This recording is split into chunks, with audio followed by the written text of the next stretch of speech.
이 본문 말씀은 이스라엘이 출애굽한 후 40년 광야를 거쳐서 여호수아의 리더십 하에 가나안 땅을 정복해 들어갔죠. 그리고 가나안 땅에 들어간 이스라엘 백성들은 그런 가나안 땅에 남아있는 가나안 족속들을 다 멸절시키라는 하나님의 말씀을 따라 일종의 잔당 소탕 작전을 임무로 부여받고 그곳에서 살아가는 사람들이었습니다.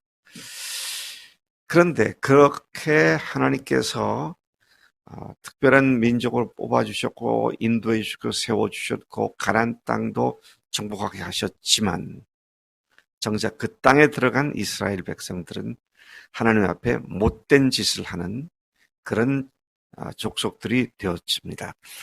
그곳에 들어갔지만 모세와 여호수아 시대 사람들이 다 죽고 난 뒤, 그러니까 하나님께서 그 큰 이적과 역사를 행하신 것을 직접 경험했던 세대의 리더십들이 다 떠난 뒤에 그 뒤를 이어서 생겨난 세대들이 시작되었을 때에는 이미 이스라엘 사람들 대부분이 하나님도 잊어버렸고 하나님께서 하셨던 일들도 기억하지도 못하는 그런 세대가 되었음을 말씀하고 있습니다.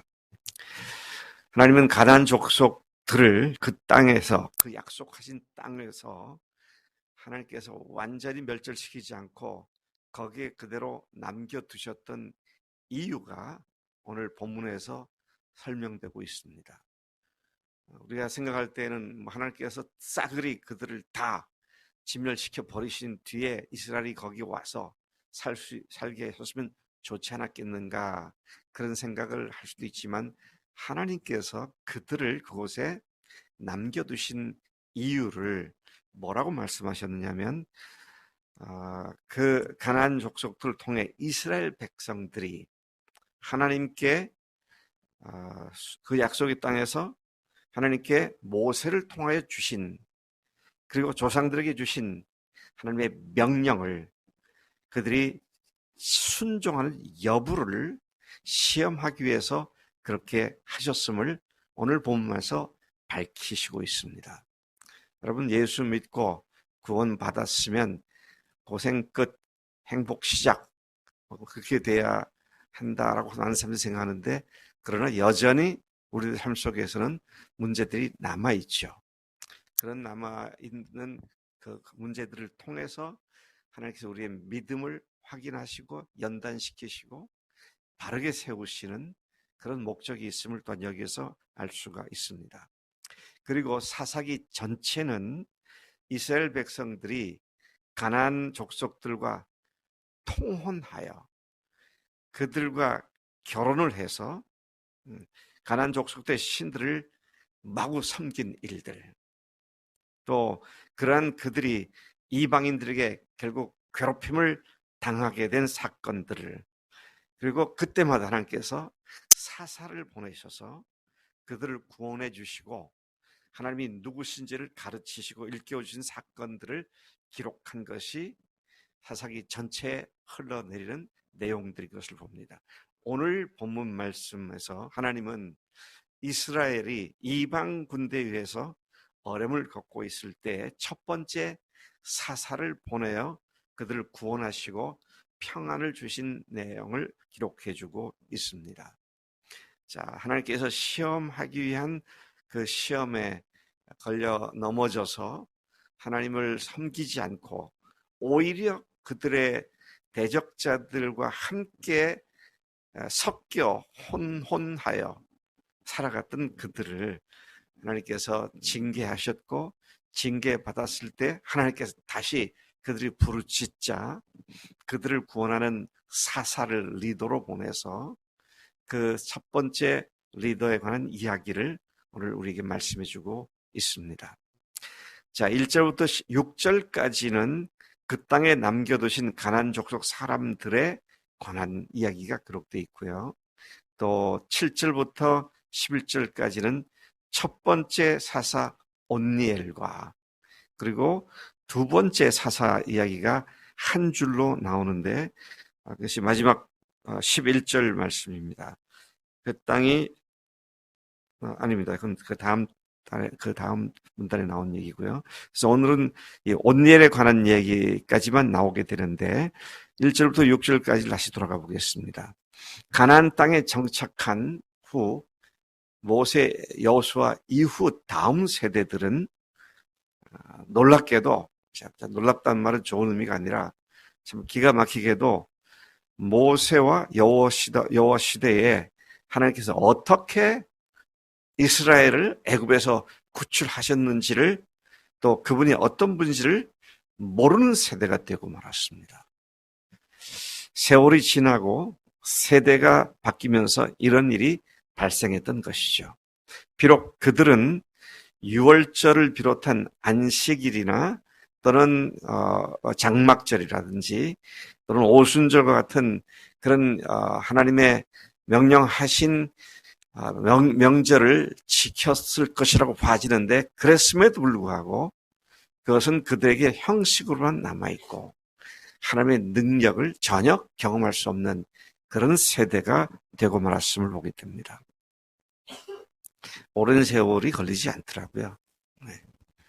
우리 김정호 자매님이나 안수님 자매까지 기억을 할지 모르겠는데 안수님 자매 혹시 보릿고개를 기억해요? 보릿고개? 조금 기억하고 은혜 자매는 보릿고개 뭔지 모르지. 예.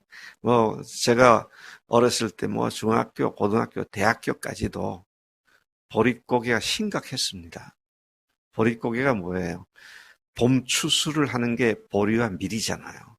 가을에 파종을 해서 겨울을 나고 난 뒤에 해동과 동시에 밀과 보리가 자라서 그래서 5월 중순쯤이나 5월 말쯤 되면 수확을 하죠. 근데 그때가 언제냐면 가을에 수확했던 쌀이 다 떨어질 때예요. 보릿고개를 넘기느냐 못 넘기느냐가 생존하느냐 못 생존하느냐를 좌우하는 그런 시기였죠.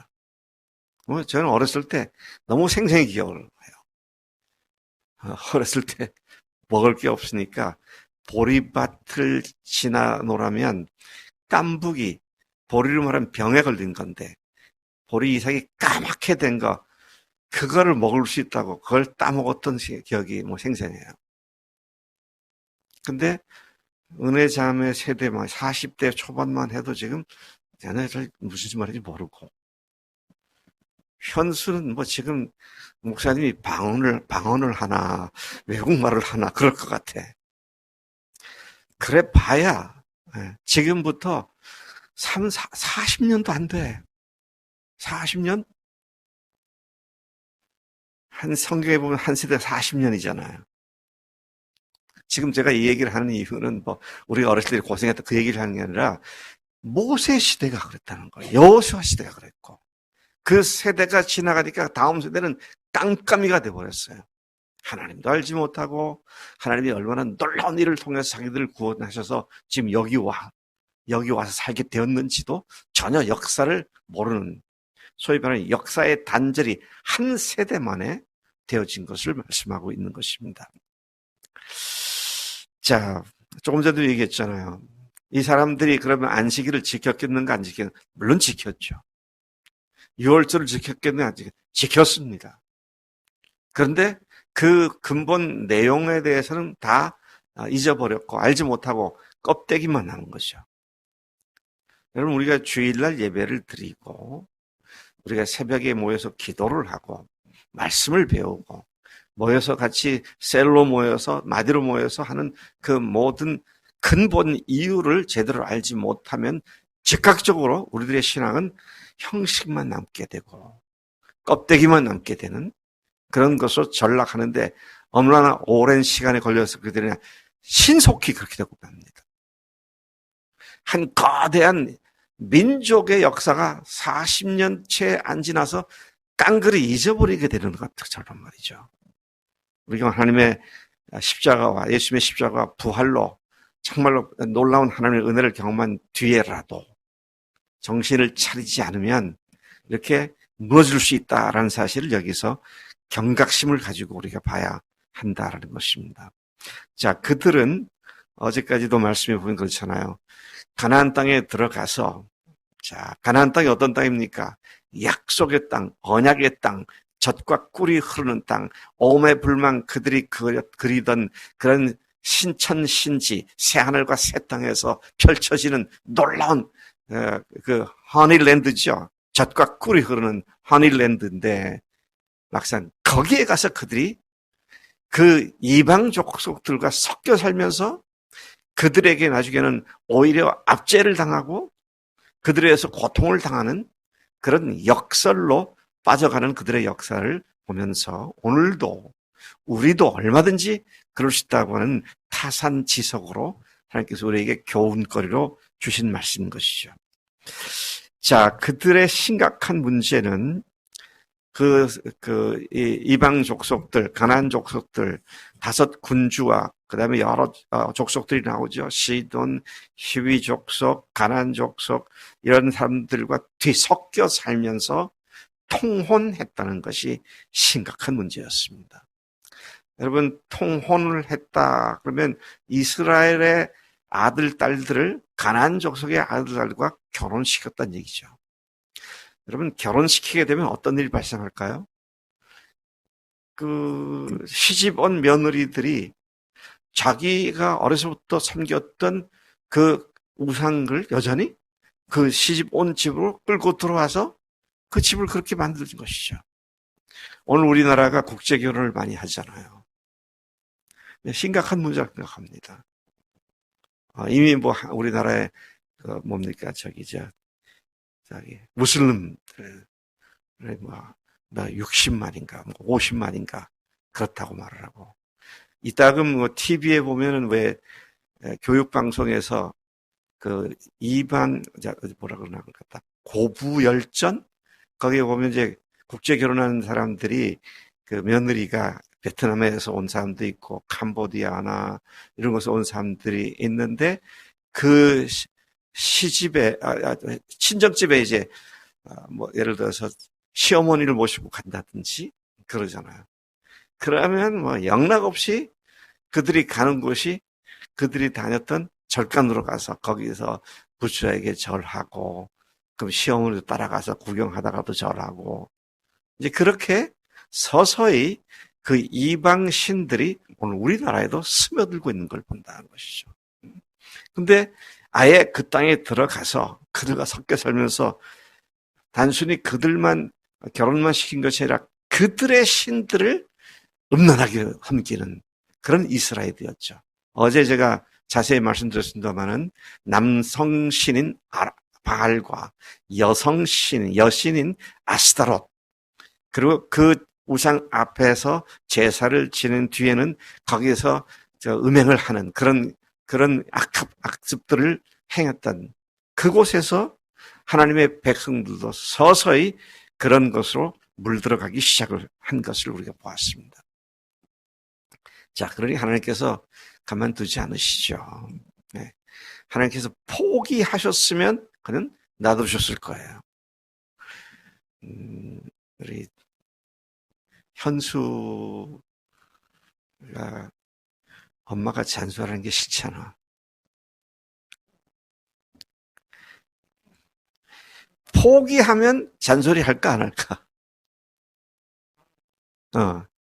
에이, 네 인생 네 맘대로 살아. 그러면 잔소리 할까 안 할까?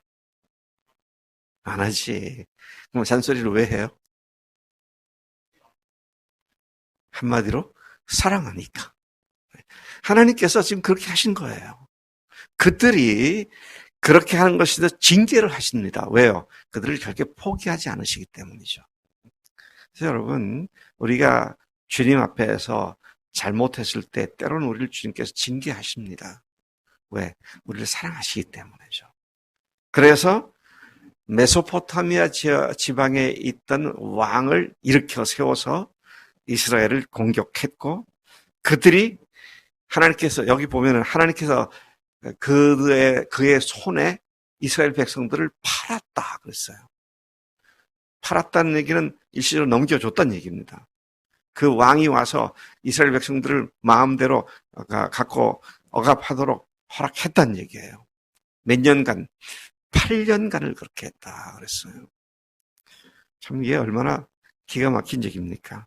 하나님의 영광을 드러내야 할 사명을 가진 백성이 이방인의 먹잇거리가 되고 조롱거리가 되고 이방인들의 고통 속에 살아간다는 것. 자, 그런 상황에 하나님께서는 다시 그들이 여호와께 부르짖자, 이스라엘이 살려달라고 아우성을 치자 하나님께서 온니엘이라고 하는 사람을 세워서, 사사로 세워서 이스라엘을 구원하시죠. 온니엘은 우리 1장에서 만난 적이 있죠. 네, 온니엘. 이 사람이 누구예요? 갈렙의 사위죠. 갈렙 장군의 사위로서 난공불락의 요새를 함락시키는 자에게는 내 딸 악사를 아내로 삼아주겠다. 아내로 주겠다. 그래서 그 얘기를 들은 온니엘이 나가서 그 성을 뺏었고, 그리고 갈렙의 사위가 되어서 결혼한 그런 사람이죠. 상당히 대담하고 용기가 있는 사람인 것을 보게 됩니다. 자, 그런데 그는 단순한 용기가 있어서가 아니라 그가 이스라엘을 구원할 수 있었던 비결을 10절이 분명하게 밝혀주고 있습니다. 10절을 다시 가서 보겠습니다. 10절을 보면 여호와의 영이 그에게 임하셨으므로 그가 이스라엘의 사사가 되어 나가서 싸울 때에 여호와께서 메소포타미아 왕 구산 리사다임을 그의 손에 넘겨주심에 온니엘의 손이 구산 리사다임을 이기니라. 자, 그가 이길 수 있었던 이유는 단순한 그의 용기가 아니라 하나님의 영이, 성령께서 그와 함께 하셨기 때문이었다. 여러분, 영적인 싸움을 육적으로 싸워서는 이길 길이 없습니다. 영적인 싸움은 영적으로 싸워야 합니다. 근데 하나님께서 우리에게 성령님을 주셨잖아요. 성령님을 조차 순종하고 살 때 우리는 백전백승을 할 수 있는. 근데 육체를 따라 내 열심 가지고 내가 원하는 마음을 가지고 해갖고는 백전백패일 수밖에 없습니다. 오늘 그 비결이 바로 하나님의 영이 그와 함께 하셨다. 그렇게 말씀을 하시죠. 또 전쟁은 여호와께 속한 것이다 라는 말씀대로 온니엘을 성령께서 인도하셔서 그분의 능력으로 적군들을 대항해 싸울 수 있게 하셨던 하나님이셨음을 보게 됩니다.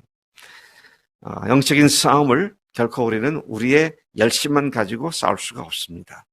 이스라엘의 사사로서 나가서 메소포타미아 왕 구산 리사다임과 싸울 때 하나님께서 온니엘의 손에 그를 넘겨주셔서 그가 이길 수 있었다. 전쟁은 여호와께 속한 것이라는 말씀을 상기케 하는 말씀이죠. 그가 승리할 수 있는 것은 하나님께서 그에게 그 왕을 붙여주셨기 때문이었다. 그가 싸우러 나간 것부터 승리를 거두기까지 그가 한 것은 오직 순종하여 성령의 도구로 사용되어진 것뿐이었고 승리케 하시는 분은 성령님이셨다는 사실을 분명히 밝혀주고 있습니다. 그렇게 영적 싸움을 성령께서 하시는 사용하시는 하나님의 사람이 있는 한, 하나님께 쓰임받는 하나님의 사람이 있는 한 공동체는 결코 망하지 않고 반드시 승리하며 번성하게 됨을 보게 됩니다. 우리 모두가 성령님의 쓰임받는 도구가 되어 날마다 승리하는 자리이 되기를 기도합니다. 11절이 그렇게 말해요. 그 땅이 40년 동안 평온했다. 하나님의 사람이 리더로 있는 그 기간 동안 이스라엘은 평온할 수 있었다. 오늘 여러분들이 여러분 가정에 성령의 사람이 되시고요. 여러분들의 친구들에게 성령의 사람이 되시고, 여러분들 직장에 성령의 도구가 되셔서 하나님이 여러분들과 함께 하시는 참 복된 장소들이 되기를 축복합니다. 하나님 아버지 감사합니다. 이 아침에 사사기를 통하여, 첫 번째 사사였던 온예를 통하여 성령께서 함께 하셔서 승리케 하시고 승전케 하시는 하나님의 놀라운 능력을 다시 일깨워 주시니 감사합니다. 사랑하는 믿음의 식구들, 오늘도 또 앞으로도 영원히 성령님만을 의지하고 성령의 능력을 따라서 성령의 승리를 구가하는 그런 모든 믿음의 식구들 되도록 역사해 주실 줄로 믿습니다. 감사합니다. 예수님의 이름으로 기도를 쌉나이다. 아멘. 아멘.